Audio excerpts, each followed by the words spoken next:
technological determinism, and the social construction of technology.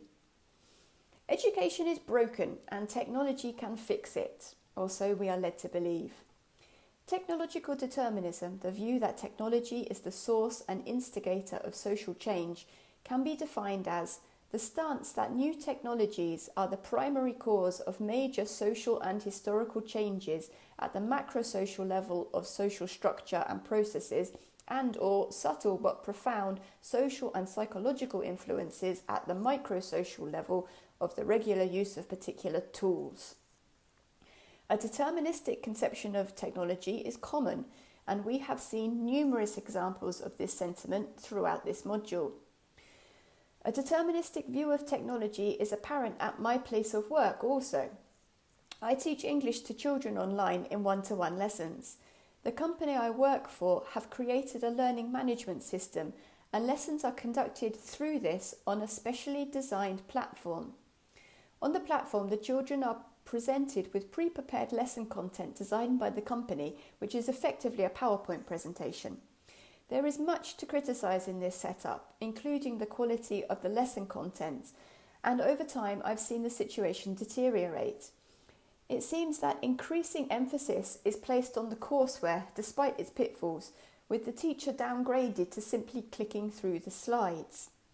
Much of the content is based on behaviourist principles. The children are expected to memorise and reproduce what they learn with very little emphasis placed on understanding or context. They are rewarded with stars and correct answers are reinforced with praise. Exposure to the lesson content is deemed to be enough to improve the child's level of English. There is now even a one lesson, one courseware restriction on many of the lesson plans, which means that regardless of the student's understanding or confidence, the teacher is expected to complete the whole courseware in one lesson. In the past, I have taught children under 2 years of age on this platform. Sit them down and they will learn. The platform is also deterministic in that it constrains what the teacher can do in the lesson. I have certainly had to adapt the way I teach to the platform's requirements. I cannot alter the lesson plan, and I can only supplement it by drawing on the whiteboard or showing images through my laptop camera, which are then very small on the child's screen. Again, the provided technology is perceived as sufficient for the child to learn. I think my workplace is an excellent example of Mayers and de Freitas's contention that e-learning has in general frequently been identified with hardware units, with little or no consideration being given to meaningful learning content. An example of technological determinism in contemporary discourse is that technology is changing the way we think and even changing our brains. I was concerned about this from the outset of this MA.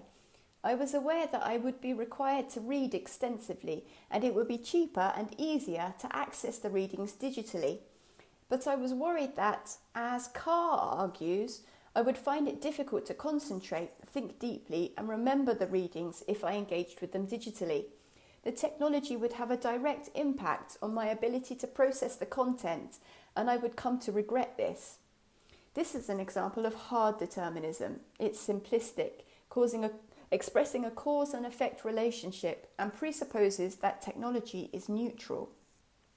As I was concerned about reading journal articles and other sources digitally, one of the first things I did at the start of the unit was post a question on the discussion forum asking my peers how they intended to deal with this.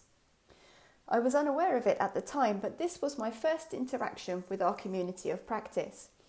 I received several suggestions, but decided to stick with the iOS-based note-taking app Notability, which allows me to highlight and handwrite notes on PDFs using my iPad and Apple Pencil. This enables me to interact with the text offline without the distraction of hyperlinks or pop-ups. In truth, I would still rather read books and use a pen over reading and note-taking digitally. Perhaps I am a digital immigrant after all. But I have created a system which deals with the problems of locating and organising sources and allows for deep reading of the texts. I don't feel that simply because I'm reading digitally, my engagement with sources is lessened. As we progressed on the course, I re-evaluated my understanding of the contention that technology is changing the way we think and started to look at it more critically. Walker and White state that there is no evidence to support the notion that there has been a wholesale change in the brain structure of 21st century young people. Greenfield in particular has been criticised for only publishing her findings in books and not subjecting them to peer review in journals. The original article that Carr expanded into his book was also not published as a peer-reviewed journal. Both Carr and Greenfield could be criticised for their deterministic stance. Boyd, says Carr, fails to recognise the socio-cultural context in which technology is situated. Mackenzie and Wiseman also argue that technological determinism can be an oversimplification and that many other cultural, political, economic and historical factors can be involved.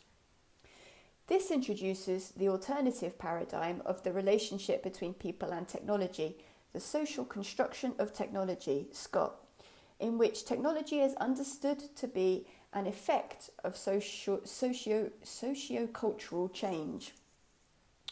An example which clearly illustrates this comes from Japan. When the first department stores in Japan opened in the late Meiji era, 1868 to 1912, like other Japanese stores at the time, they had traditional tatami mat flooring. Tatami flooring is easily damaged by walking on it whilst wearing shoes.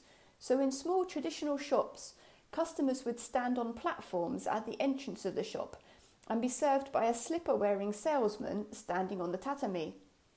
In the large department stores, however, customers needed to enter into the shops and walk around, so they took off their shoes and exchanged them for a pair of slippers at a cloakroom.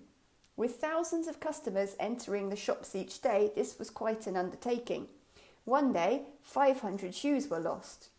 It wasn't until the Great Kanto earthquake of 1923 that the tatami mat flooring in department stores was replaced with wooden flooring.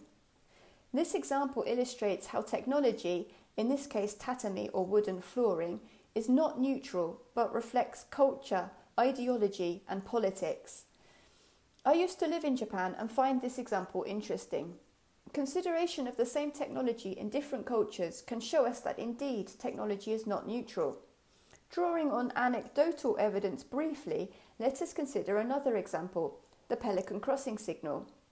In Japan, people never cross the road until the green man flashes, even if there's no traffic coming. I was unaware that I was conforming to this social norm until I returned to the UK and noticed that I was extremely reluctant to cross the road without the green man, even when there was nothing coming. It wasn't the Pelican Crossing that was influencing my behaviour, but the society I was coming from. Furthermore, the Pelican Crossing itself was having an influence, as without its presence, I would have crossed the road. The relationship between technology, society and individuals is a complex one. Technological change expresses a panoply of human motives. We can see this in the bridges of Robert Moses, which were too low to allow for buses to pass beneath them, thus stopping bus riders, poor and black people, from accessing some public parks. The dominance of the safety bicycle over the recumbent in the world of cycle racing.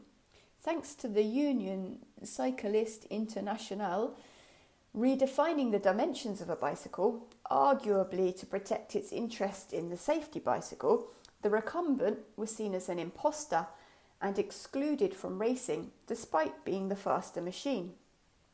And the invention of the electric light bulb, which was a result of Edison's drive to keep costs down in his electricity system by reducing the amount of copper in his wires by using filaments. The technologically deterministic assumption which underlies many of the dominant narratives of technology is again not without consequence. Mackenzie and Wiseman point out that it is important to refute the hard deterministic notion that technology simply impacts on society, as this is a disempowering stance. It encourages us to adapt to technological change rather than to shape it.